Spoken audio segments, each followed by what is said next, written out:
Good morning, good morning. I'm excited. I'm going to work, and I'm excited because it's such a beautiful day, and I want to show you. The fog. This is a new construction site. I have a customer here, and you see people working on the equipment, and the building is in a dense fog. And I'm driving through Burnaby on my way to work, and I see dense fog ahead. And of course, when I get to the Metrotown area, the buildings are all covered in this low cloud. We call it fog, and it's nice. It's nice, especially because it's sunny. It was the I don't know. It's a warm front, but anyway. So today I want to talk about something people do, and sometimes it's useful to people, and sometimes it's not, and how you can recognize. I'm talking about automatic programs that the brain is running to save energy, and I'm just kind of opening the topic, so maybe those who have the patience to watch this one and don't make those sarcastic comments that because they have a different opinion.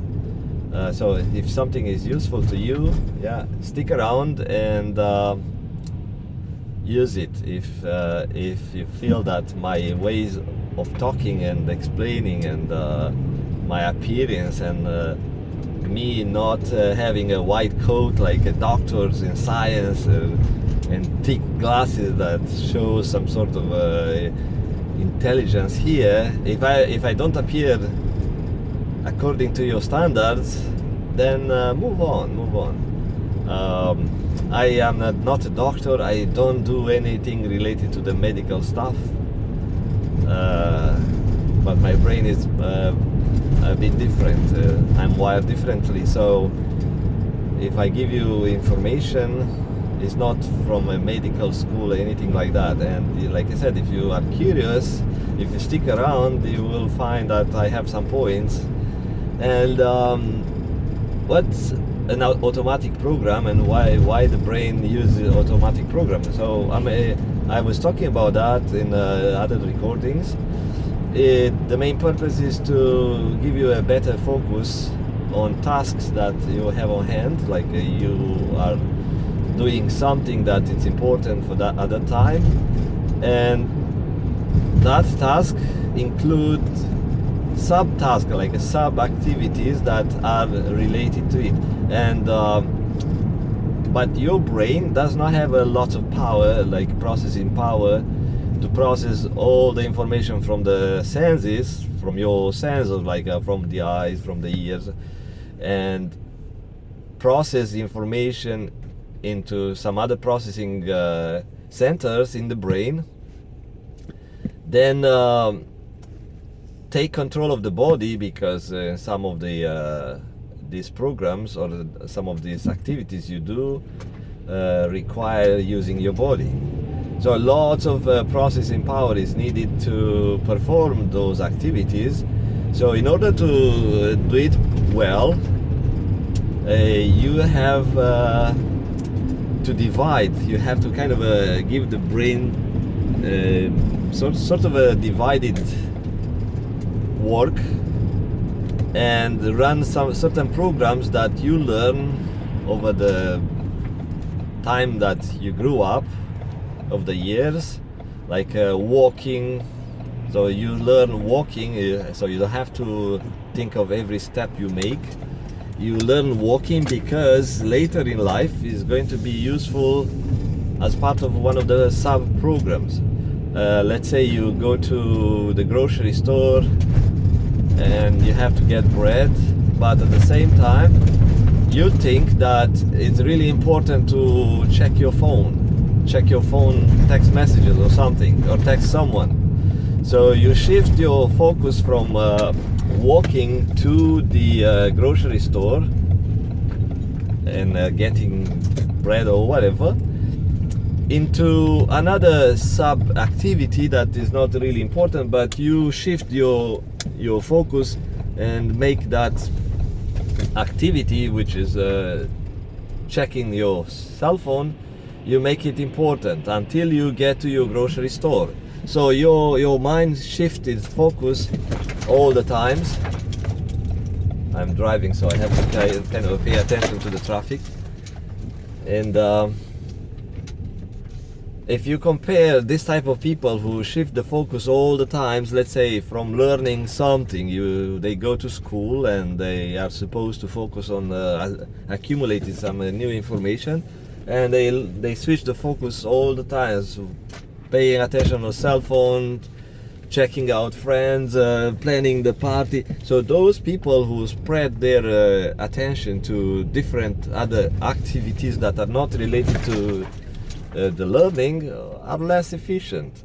And it's obvious, you see those people going to parties while they are in college, so they can't get things done related to the college. So but those who use all those 2 years, 4 years, whatever time it takes to stay focused only on learning and doing homework or whatever it's related to that process, those 3-4 years, those get better academic results. Unless someone is genius and has lots of processing power and taught the brain about the learning process in an efficient way, and it's much easier for that person to learn, and it has enough power, the brain power left over to do other things in the meanwhile. So there are people like that. I'm not one of them, so I use different external aids in order to perform tasks at certain level.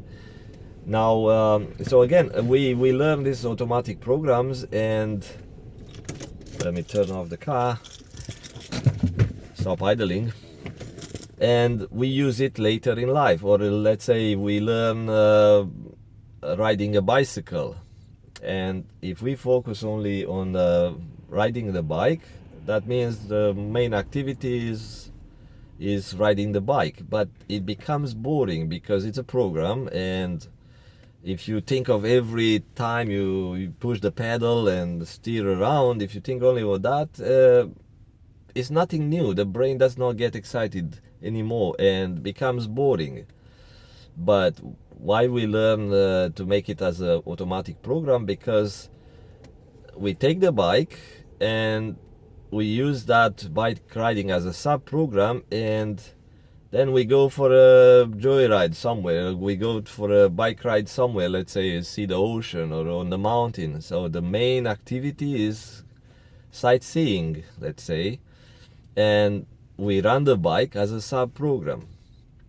And now the brain can focus on the sensory input, like the sight, the smell, the sounds, everything else that is part of our main activity, which is sightseeing. So that's the use of a program. And again, it makes your brain focus on important tasks instead of having to process lots of sub activities that are related to your main task. So you give those to the automatic part of the brain, which run the automatic programs. And your brain is like a flashlight, so it has kind of a limited amount of processing power and energy to process that information, and not only process that but execute it and give the body commands what to do, to control the muscles. And in the meantime, the brain is not only doing that, it's monitoring your body health. So it has lots of things to do. It monitors all your organs and temperature, body temperature, pH, and if you're hungry, not hungry, you have to pee, or whatever things the body do that are automatic or controlled by the brain in the background, but you don't realize. You just feel you're healthy. If you think you're healthy and if you're grateful, you feel healthy, and like I said, the brain does take care of that. But now you add extra stuff to do with your daily routines, your daily activities. You do something for work, for survival, and those are extras. And when you get older, the brain gets older and loses processing power. And my boss just came in.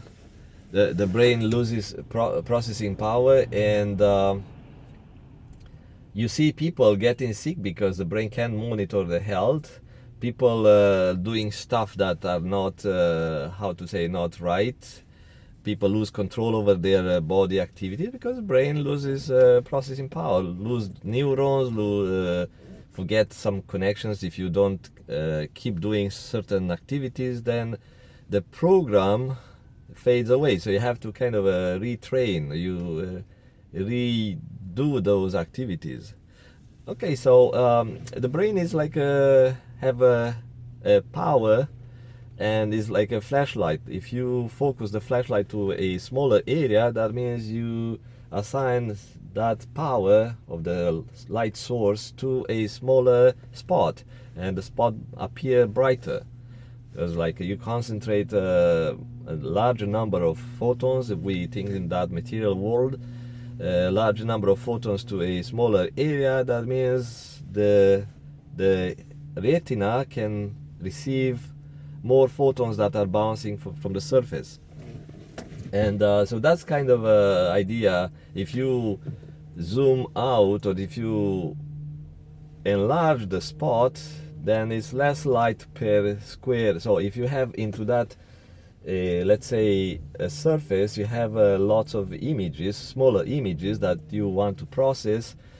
If you zoom that flashlight spot wider, then it's less energy or less number of photons hitting a specific image. So now the brain will receive less information or less light from certain image into your spot. So I think I gave you some sort of a basic type of childish explanation for how the mind focus works. So that's important to understand, that when you focus only on few tasks at hand, you perform way better. Or if you get older, you should not spread your mind all over the place, and you should focus on one thing. Let's say walking, because you see older people have to walk slowly and sometimes have to think of every step they make, because the old automatic program is kind of not trained well, because they walk less. The brain has less processing power, the body does not respond well, so lots of things involved into an older brain. So it's normal for older people to not do things well.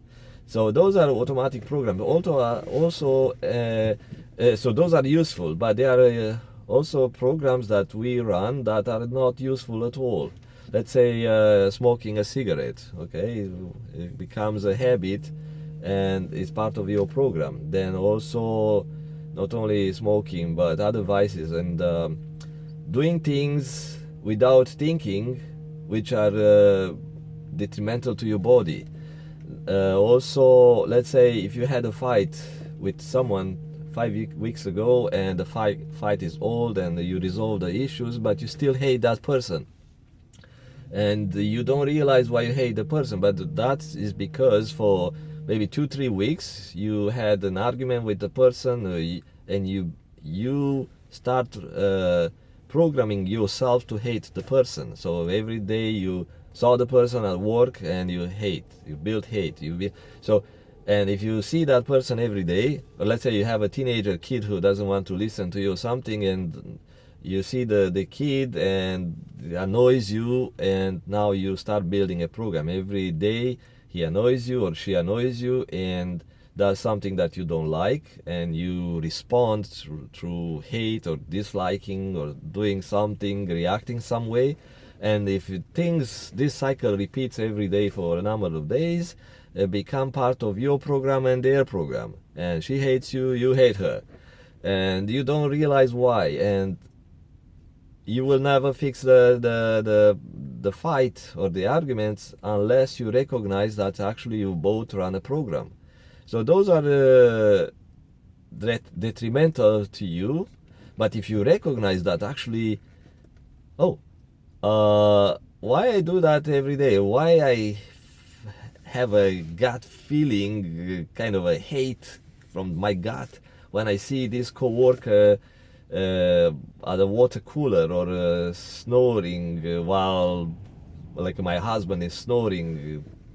You know, things like that annoys us, and even we have the answer, we solved the problem, we discussed it, we still have that hate, we still have that kind of argument in our head or something. It's because we run an automatic program. So I have to let you go. It's 15 minutes into the video, and thank you if you had the patience, and I hope you learn something useful, even it appears obvious for most people.